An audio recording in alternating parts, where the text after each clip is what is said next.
ധർമ്മസ്ഥലയിൽ തെരച്ചിൽ പുനരാരംഭിച്ചു. 11ാം പോയിന്റിലാണ് ആദ്യം കുഴിച്ചു പരിശോധിക്കുക. അന്വേഷണ സംഘത്തോടൊപ്പം സാക്ഷിയും സ്ഥലത്തുണ്ട്. സരീഷ് പി കെ ചേരുന്നു വിവരങ്ങളുമായി. സരീഷ്, ഇന്ന് പ്രധാനമായും ഏതു ഭാഗത്താണ് തെരച്ചിൽ നടക്കുന്നത്? ഒപ്പം കേസിലെ നിർണായകമായ പല രേഖകളും നഷ്ടപ്പെട്ടു എന്നടക്കമുള്ള വാർത്തകൾ പുറത്തേക്ക് വരുന്നുണ്ട്. ഈ കാര്യത്തെ, ഈ രേഖകൾ നശിപ്പിച്ചതടക്കമുള്ള കാര്യങ്ങളെ പ്രത്യേക അന്വേഷണ സംഘം ഏത് രീതിയിലാണ് പരിഗണിക്കുക? സരീഷ്,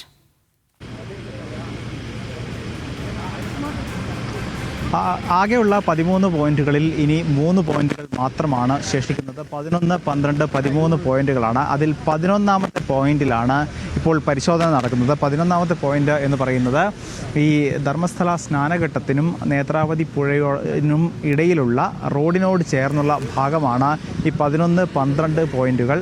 13 പോയിന്റ് എന്ന് പറയുന്നത് നേത്രാവതി പുഴയുടെ സമീപത്താണ്. അതുകൊണ്ട് തന്നെ 11, 12 പോയിന്റുകളിൽ കൂടുതൽ മൃതദേഹങ്ങളുണ്ട് എന്നായിരുന്നു അദ്ദേഹം പറഞ്ഞിരുന്നത്. അതിൻ്റെ അടിസ്ഥാനത്തിലുള്ള പരിശോധനയാണ് ഇപ്പോൾ നടക്കുന്നത്. 11ാം പോയിന്റിൽ ആഴത്തിൽ കുഴിയെടുത്തുള്ള പരിശോധന ഇപ്പോഴും പുരോഗമിക്കുകയാണ്. ഇവിടെ നിന്നും 5 മുതൽ 6 വരെ മൃതദേഹങ്ങൾ ലഭിക്കാനുള്ള, അല്ലെങ്കിൽ ശരീരാവശിഷ്ടങ്ങൾ ലഭിക്കാനുള്ള സാധ്യതയുണ്ട് എന്നാണ് ഈ സാക്ഷി പറഞ്ഞിരിക്കുന്നത്. അതിൻ്റെ അടിസ്ഥാനത്തിലുള്ള പരിശോധനയാണ് ഇപ്പോൾ നടക്കുകയും ചെയ്യുന്നത്. അകത്ത് സാക്ഷിയും മറ്റു ഉദ്യോഗസ്ഥരുമൊക്കെ അകത്ത് തന്നെയാണ് ഉള്ളത്. എന്തായാലും വലിയ രീതിയിൽ കഴിഞ്ഞ മണിക്കൂറുകളിലൊക്കെ ഉണ്ടായിരുന്നതിന് കൂടുതൽ ആകാംക്ഷ ഉണ്ട്. കാരണം നേരത്തെ ചൂണ്ടിക്കാട്ടിയതുപോലെ ഈ 11, 12 പോയിന്റുകൾ ഒരു തരത്തിലും പ്രളയത്തിലോ അല്ലെങ്കിൽ മറ്റേതെങ്കിലും പ്രതിസന്ധിയിൽ പ്രശ്നങ്ങൾ വന്ന സ്ഥലമല്ല. അതുകൊണ്ട് തന്നെ മൃതദേഹങ്ങൾ ലഭിക്കും എന്ന് തന്നെയാണ് ഇവർ കരുതുന്നത്.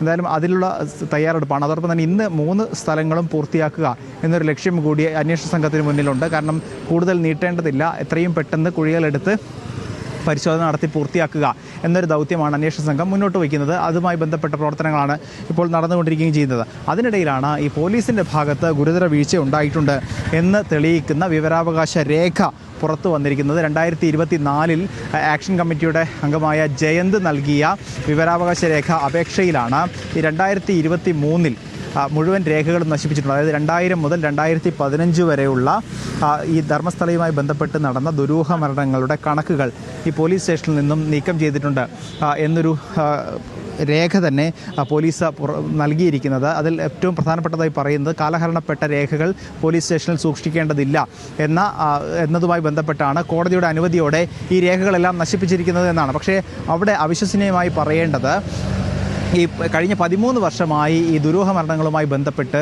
ഈ കേസുകൾ നടക്കുന്നു. ഹൈക്കോടതിയിലും അതോടൊപ്പം തന്നെ കീഴ്ക്കോടതികളിലുമെല്ലാം തന്നെ ഈ ആക്ഷൻ കമ്മിറ്റി ഭാരവാഹികൾ പല സമയത്തായി അപേക്ഷ നൽകുകയും കോടതിയിൽ നടപടികൾ പൂർത്തീകരിക്കുകയും ഒക്കെ ചെയ്തിട്ടുണ്ട്. അപ്പോൾ സ്വാഭാവികമായും ഒരുപക്ഷെ ഇനിയും കോടതി നടപടികളിലേക്ക് നീങ്ങുകയും വിവാദമുണ്ടാവാൻ സാധ്യതയുണ്ട് എന്ന് കരുതുന്ന രേഖകൾ എന്തുകൊണ്ട് ഇത്ര ധൃതി പിടിച്ച് ഈ വെളുത്തങ്ങാടി പോലീസ് നശിപ്പിച്ചു എന്നുള്ള ചോദ്യമാണ് നിൽക്കുന്നത്. പ്രത്യേകിച്ച് ഈ വെളുത്തങ്ങാടി പോലീസിനെ നേരത്തെ തന്നെ ആരോപണം ഉയർന്നിരുന്നു. കാരണം മൃതദേഹങ്ങൾ ലഭിക്കുകയോ അല്ലെങ്കിൽ ദുരൂഹ സാഹചര്യത്തിൽ ആരെങ്കിലും മരണപ്പെടുകയോ കാണാതാവുകയോ ചെയ്താൽ പോലും കേസെടുക്കുകയോ കൃത്യമായ നടപടിക്രമങ്ങൾ പൂർത്തീകരിക്കുകയോ ചെയ്യുന്നില്ല എന്നൊരു ആക്ഷേപം നേരത്തെ തന്നെ ഈ പോലീസ് സ്റ്റേഷനെതിരെ ഉയർന്നിരുന്നു. ആ ആരോപണം നിലനിൽക്കുകയാണ് കൃത്യമായി ഈ സാക്ഷി പറഞ്ഞിരിക്കുന്നതും 1998 മുതൽ 2014 വരെ 100ലേറെ മൃതദേഹങ്ങൾ സംസ്കരിച്ചു എന്നുള്ളതാണ്.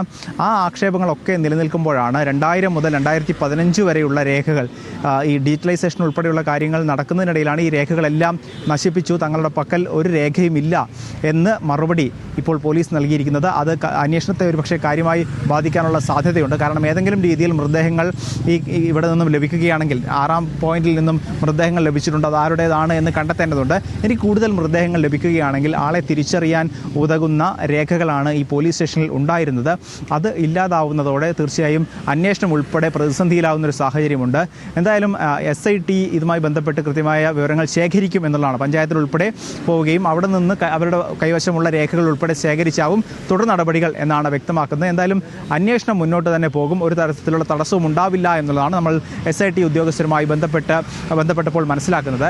അതോടൊപ്പം തന്നെ പുതിയൊരു ആവശ്യവുമായി അഭിഭാഷകർ രംഗത്തെത്തിയിട്ടുണ്ട്. സാക്ഷിയുടെ അഭിഭാഷകർ രംഗത്തെത്തിയിട്ടുണ്ട്. അത് ഗ്രൗണ്ട് പെനിട്രേറ്റിംഗ് റഡാർ ഉപയോഗിച്ചുള്ള പരിശോധന നടത്തണം എന്നൊരാവശ്യമാണ്.